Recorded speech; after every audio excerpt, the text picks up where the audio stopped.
What I can say about multidisciplinary studies is that it's given me a dream that I couldn't pursue without it.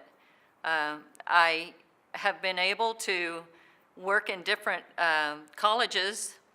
The disadvantage is that I didn't have the preliminary courses. I had to go into some classes at 300 and 400 level, which makes it challenging because you don't know the vocab that typically goes with the lower level classes.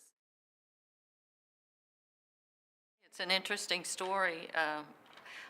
I saw a white squirrel robbing my bird feeders one day, and I took pictures of it and got the film developed and gave one of the photos to a friend of mine. And a couple of weeks later, I was looking around my house and thinking about how my kids didn't need me anymore because my youngest just got his driver's license. And I just thought, well, I'd love to go to college. I had never been to college, but I didn't see a way for me to do it. I said a quick prayer and thought about what would I do? And it was so amazing that Dr. Whitaker came and knocked on my front door to ask me about the white squirrel that the person had showed him the pictures of. And I took him in my house and told him where I saw it, and he asked me what was my interest in it. And I said, well, it's got to have some kind of genetic issue going on, or it's an environmental issue. And he kept asking me questions, and I said, I just take pictures of things and draw them. And when I showed him my sketchbook, he said, these are really good. And he said, I can't hire you as an artist, but if you can do some secretarial things, when my grant money comes in, you can help me with my research, and I'll use you to draw for my publications.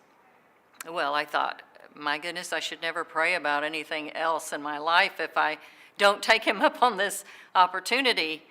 So I pursued it. I came to ISU and I worked for him it was from October to May. And during that time, I did the identifying insect parts in bat guano, which was a paper he was working on. So I did the insect keys for that article. And then I managed to figure out how to do some statistical work that he needed. So from there, when he hired me, they hired me as research drawing specialist. And that's when I decided, okay, I'm not going to college for just art classes. I'm doing scientific illustration, and that's what I need to pursue. But we don't have scientific illustration here at ISU, but we do have multidisciplinary studies. And I found out about that through Sammy Anderson in the graphics department. So I submitted a proposal, and it was accepted, and I have been trudging along my educational path ever since. And with that, working with Dr. Whitaker and now Dr. Joy O'Keefe with the Bat Center, I have a lot of experience behind me. The professors, the faculty have worked with me all along the way. When it comes to a class project, I have been able to incorporate scientific illustration in many of them. The picture of the optic nerve, which is actually my left eye, was done in a watercolor class, and instead of doing an abstract, I got the photo from my eye doctor and painted my left eye for the final project. And then the pictures that are having to deal with bats, they were painted for the Bat Festival auctions that we had and were auctioned to raise money for the Bat Center.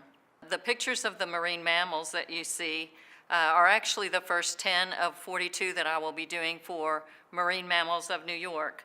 And it's just been a great opportunity to be able to get my education and also have a wonderful portfolio to show after I graduate.